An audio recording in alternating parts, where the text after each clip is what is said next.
What's going on, guys? Justin here, back with another TDS video, and let me get my microphone closer to myself for 1 second. Today, we are copying Big Red Bird's video idea, because I'm completely unoriginal. I'm out of ideas. This is what happens whenever you've been doing YouTube for 2 years, but let's just head on over to and you'll see what I mean by what we're doing today. I think you see what I mean now. Gladiator, Frostblaster, Archer, Toxic Gunner, Sledger, Executioner, Elfcam, Necromancer, Jester, and Crimemancer. Those are the 10 event towers that I own. Commando, Slasher, and Swarmer are the event towers that I do not own.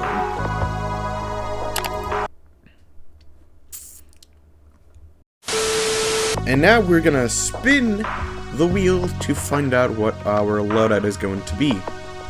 Let's go. Let's see.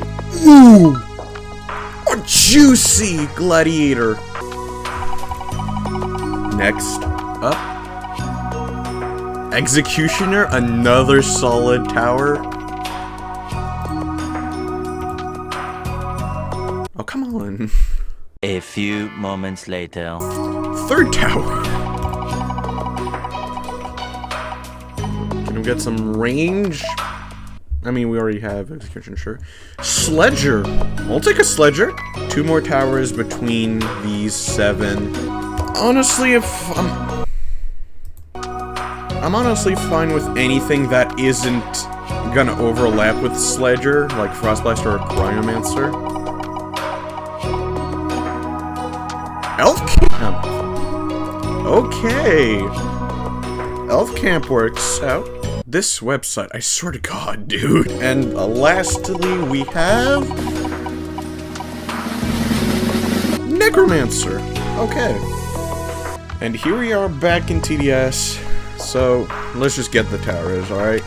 Gladiator, and then we had Executioner, Sledger. By the way, I got Phantom Sledger, which absolutely insane skin. And then we had Elf Camp and Necromancer. I'm glad we didn't get Cryomancer or Frostblaster. It's weird that I say that, but you know, these 2 towers, they do the same thing that Sledger does. They both do freezing, so I'm really glad I didn't get either of them. Archer would obviously not have been great to combo with Sledger because of the fire arrows. Jester would have probably been the best pick. We got pretty lucky with what we pulled. I haven't done a TDS challenge like this where my team is randomized. I haven't done that since a year ago. I feel pretty good with the loadout here. It's pretty strong. We've got melee, broken boomerang guy, melee, spawning, and we've got also spawning. What's a map that I don't do often on this channel?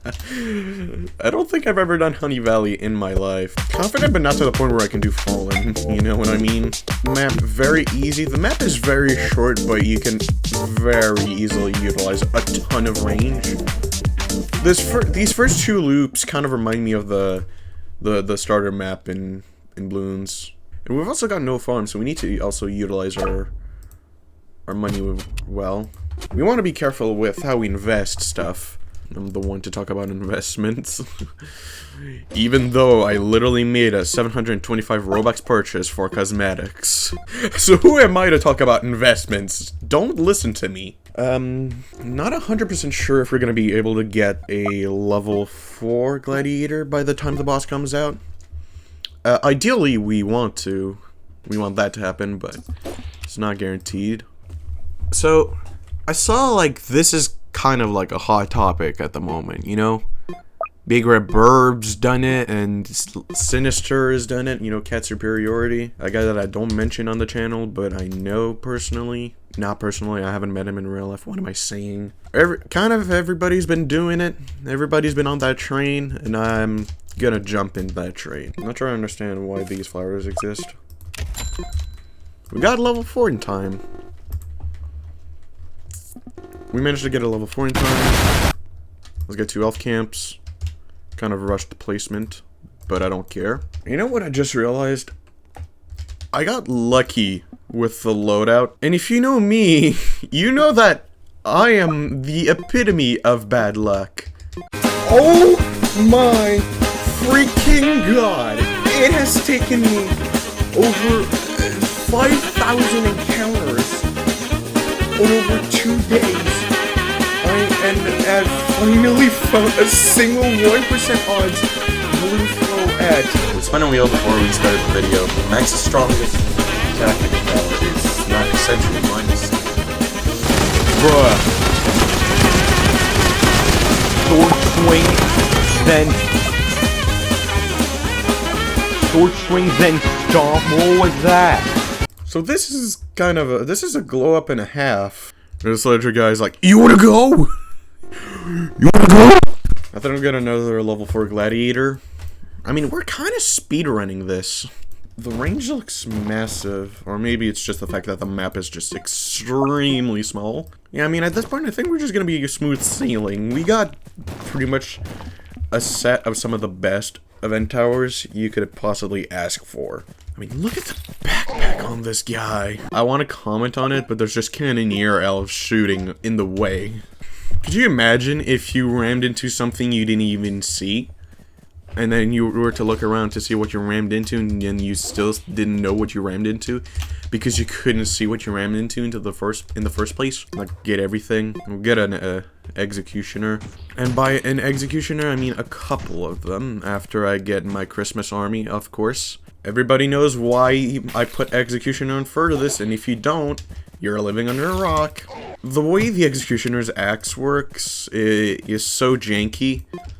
Like, there's no physics. It's literally the one thing that defies the laws of physics is that axe. We're doing pretty good.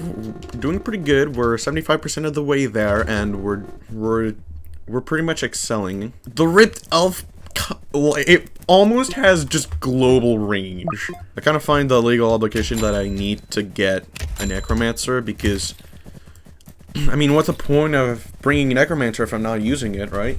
I don't think, in terms of like cost efficiency, I don't think getting a max necromancer is worth it. Getting a max gladiator, I think, is gonna be worth it. Getting a couple of executioners.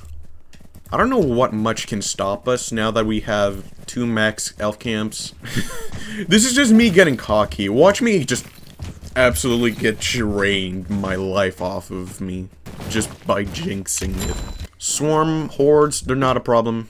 Of course they're not a problem. Everything in my loadout has the ability in some way, shape, or form to deal area damage. Get some max, get another max gladiator for the memes. I feel like I just make every TDS challenge look easy. I promise you this challenge is much harder than it looks. Because, let's be real,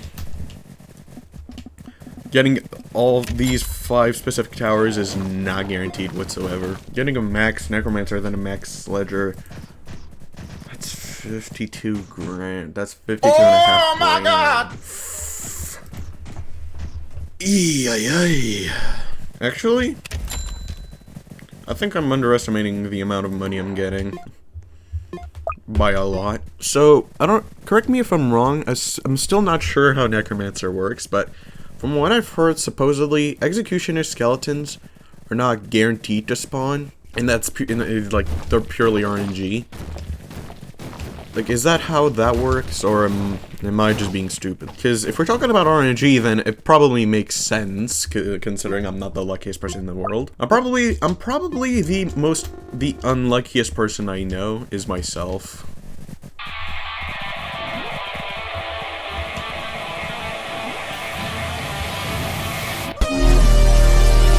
Get him, boys!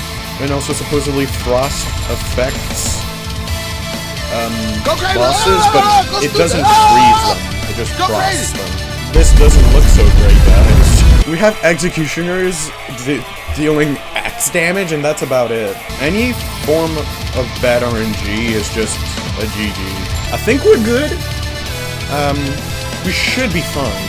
Yeah, we got that one executioner skeleton earlier, and then we just didn't get another one since. Guess my RNG is just very is very fluctuating. And that is going to be curtains for the Molten Bounce.